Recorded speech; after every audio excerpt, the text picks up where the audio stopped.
Hey guys, so ngayon guys, nagbabalik naman tayo after ilang months. So guys, ito na nga po, gagawa po tayo ngayon ng stained glass art.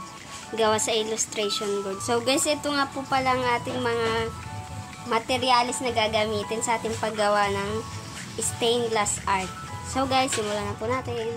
So guys, napanood ko lang rin po pala ito, gagayan lang po natin at yung design din po ay sa kanya lang rin po nang galing.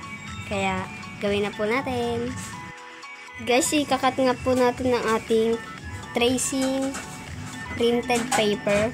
Yung mga X po ay tatanggalin po natin. May mga X.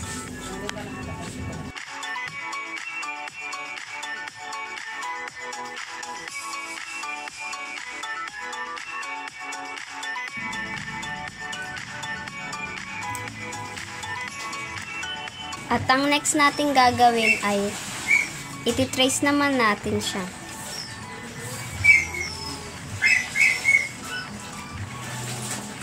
So yan guys, pagtapos na natin ma-trace, ika-cutter naman natin siya.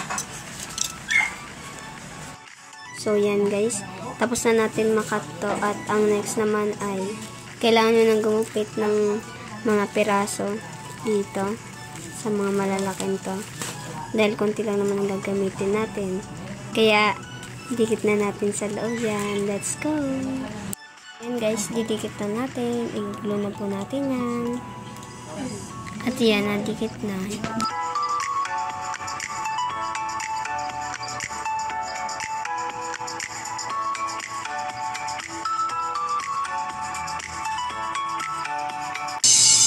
So, yan guys, update.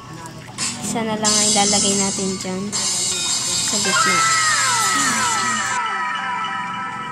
So yun guys, let's go.